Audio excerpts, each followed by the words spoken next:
Hello friends, today's lecture is based on sexual reproduction in volvox.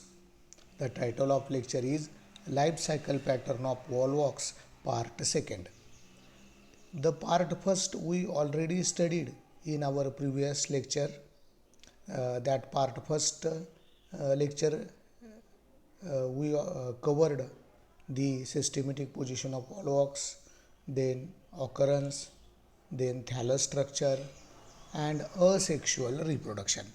In today's lecture, we are only observing the sexual reproduction of volvox. The details regarding the sexual reproduction. Point 1. Sexual reproduction in volvox usually takes place towards the end of the growing season. This reproduction takes place at the end of the growing season of the thallus. Number 2. It is oogamous type. The type of sexual reproduction is oogamous type. Oogamous is one of the advanced sexual reproduction in which the motile male gamete called as sperm or anthrozoid or spermatozoid. Motile male gamete fuses with the non-motile female gamete.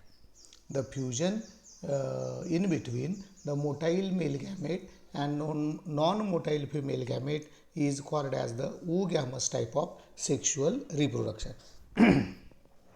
Number 3. The species of volvox are either monoecious or dioecious.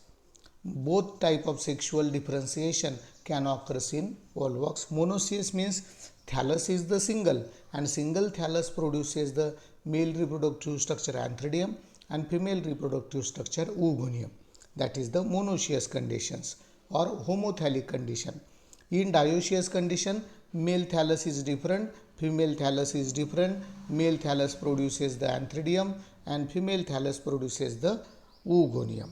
That is the dioecious or heterothallic condition. Number 4. The monoecious species are protandrous, means antheridia mature before oogonia. Okay, when species of the volvox is the monoecious, at that time that is protandrous, means antheridium is mature before the female reproductive structure oogonium. Number 5. The cells developing into reproductive structures are located in the posterior part of the colony and these cells are called gametangia. The which vegetative cells involved in the development of the gametangia, these cells are always present toward the posterior side of the colony. As you know that the volvox is the multicellular colonial alga and many many cells present toward the posterior side, they are involved in the formation of the gametangia.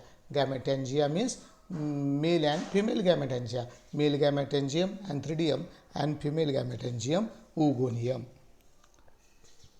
Number 6. The male and female gametangia means reproductive organs are called antheridia and oogonia respectively. Male reproductive organ or male gametangium called as antheridium and female gametangium is called as the oogonium. Now this is, you can see here, the gametangia are developed toward the posterior, just a minute, so extremely sorry. The gametangia are developed toward the posterior side of the colony. Okay, you see in the diagram both antheridia and oogonia can be developed in the colony. Now about the antheridium, male reproductive structure, male reproductive organ or male gametangium. Point 1. The gametangium means the gametangium developing into antheridium is larger than the vegetative cells of the colony. Whatever the cells they causes the male gametangium or female gametangium, these cells are larger than the regular vegetative cells. Number 2. It withdraws its flagella but remains connected with the other vegetative cells by cytoplasmic strands. At the time of formation of antheridium by that cell withdraw or lose its flagella, but that cells are that gametangial cells but are connected with the other vegetative cells with cytoplasmic strands. Number 3, the protoplast of the gametangium divides repeatedly and form 16 to 512 rod shaped cells.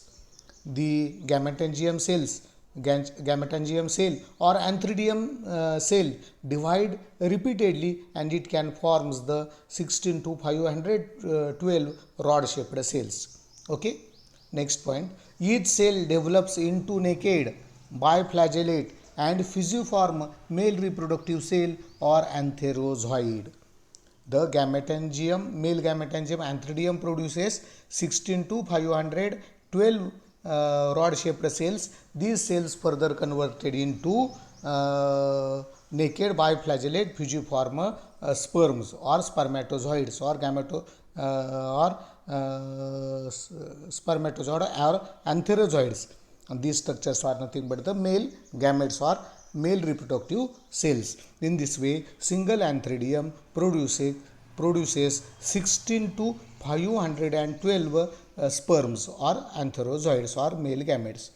You see, these the larger cells are nothing but the antheridia, and remaining smaller motile cells are the vegetative cells. Okay, and these larger cells you see in first A diagram, that is the single antheridial cell. In B diagram, antheridial cell goes in the cell division. In this way, at the last diagram, E diagram, the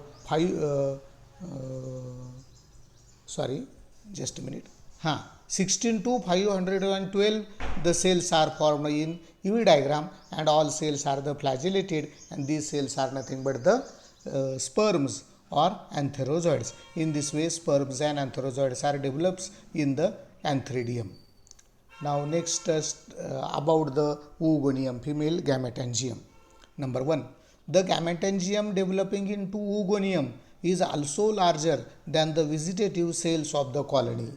Like the male gametangium, female gametangium is also larger than the other vegetative cells. Number 2, it increases in size and eventually become flask shaped.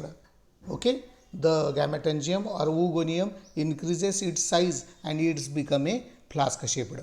Number 3, the entire protoplast of the oogonium finally forms a single uninucleate non-flagellate and spherical egg. Okay, the entire protoplast of the oogonium converted into single uninucleate non-motile circular egg.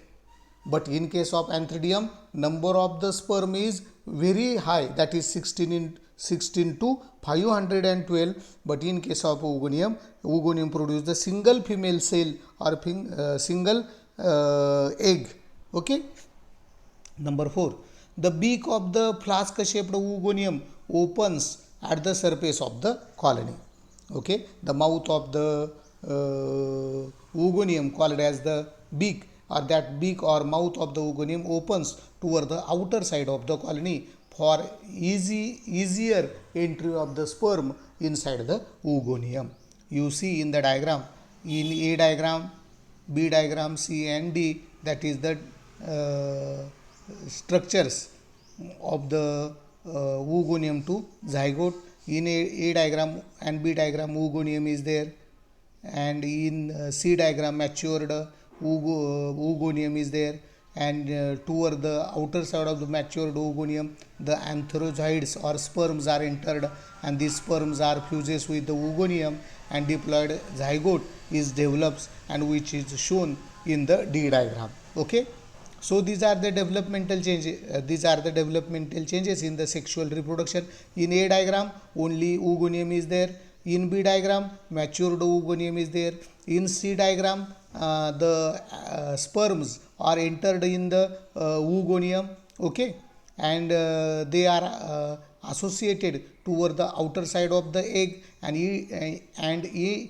D diagram, last diagram, one sperm is fuses with the egg, and male sperm nucleus and female egg nucleus fuses and diploid zygote is formed, which is observed in the D diagram, that is the diploid zygote. Okay. Now the fertilization. Number 1.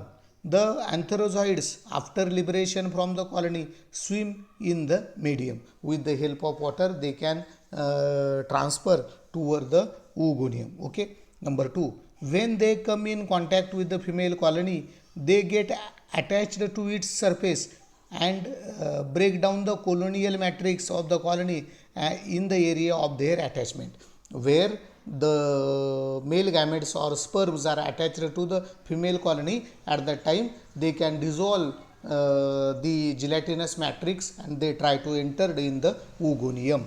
Number 3. When antherozoids are in bundle, means they are always present in the groups in initial conditions. When antherozoids are in bundle, the bundle breaks down and antherozoids are liberated in the gelatinous matrix of the hollow female colony.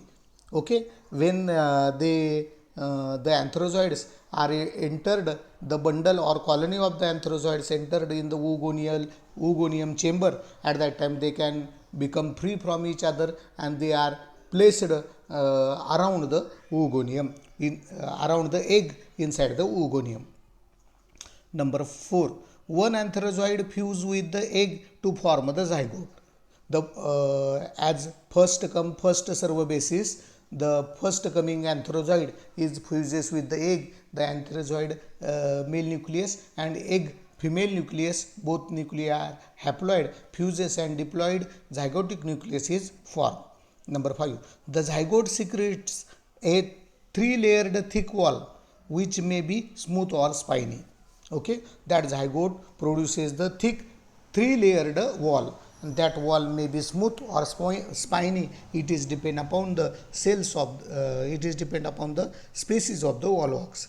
Number 6. The zygote may remain dormant for quite some time and is then liberated by disintegration of parent colony. The zygote goes in the dormant conditions or resting period, and after sufficient resting period it starts germination and produce the new individual colony of the volvox. Now after a sufficient resting period, the zygote goes in the germination. So germination of zygote. Number 1. The zygote usually does not germinate until the following spring. And when zygote is formed and when that zygote enter in the spring season, at that time it can germinate and produce the new individual colony. Number 2. Before germination, the diploid nucleus of the zygote